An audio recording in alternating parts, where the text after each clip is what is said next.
Okay, so this is my thing. This is just my opinion. I didn't get it from a book. I didn't get it from an article. I didn't get it from YouTube. This is my thing. What I've noticed in doing treatment for as long as I've been doing it is that most people I've worked with started using, drinking, whatever, 13, 14, 15, 16. Yeah. When did you start? 10. I think I had my first beer in 8th grade, so that's 12 or 13 years old. And it was a warm one that was somebody got from somewhere, and it wasn't the world's best experience. Right. But it felt good. Yeah. The whole process, the event, yeah. You know, doing this and not getting caught, that felt good. Yeah. Which made me want to do more. Yeah. So I went back to my buddy's house and we did more. Yeah. And then we found a way of getting more. Yeah. And we did more. And it felt good. Yeah. So 13, 14, 15, you know, what are people doing at that age? One, we're looking for friends and sports and school and trying to figure out the world, and puberty hits at that time, and that's usually the time when something big usually happens in life, like, you know, grandma dies. Right. 13 years old, have some experience with this chemical, grandma dies.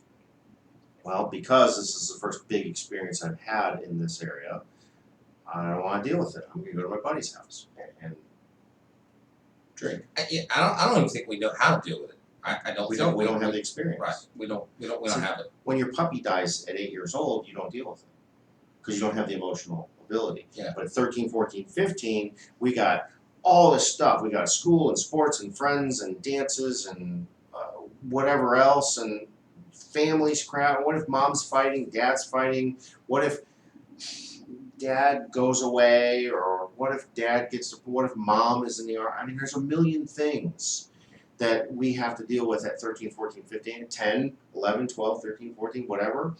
And we got this thing that makes me feel better. Yeah.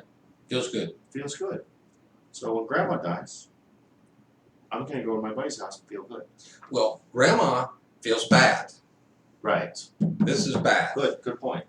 Right? This is an event that, Sure. that caused pain. Right. Or confusion or fear, whatever. It's an event.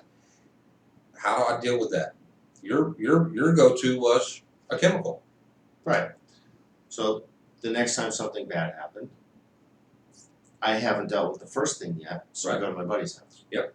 Then something else happens. Yep.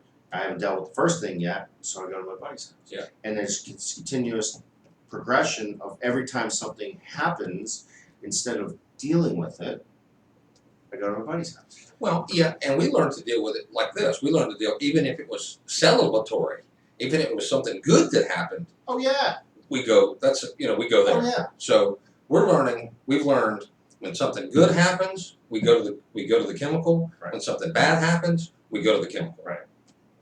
That's what we do, and we repeat that pattern over and over again. You do that enough times, you become addicted. You become dependent. Yep. Whatever that is. Yep. And it doesn't have to be good, and it doesn't have to be bad. It could be a Tuesday. It could be just life now. It's 5 o'clock somewhere. Well, that's the tough part because, and that's when we talk about helping people, in recovery. It's that it's not just the chemical use. It's that we've developed a lifestyle of chemical use. Sure.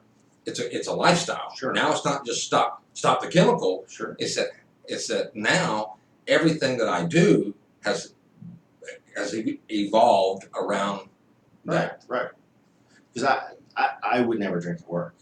No. But I was thinking about it. Oh well. Oh sure. 5 o'clock, buddy. Yeah. Or even at lunch later on, I would. Yeah. Yeah. Because that's what you do at lunch. You get a beer. Right. You smoke a joint. You whatever it is that you're doing.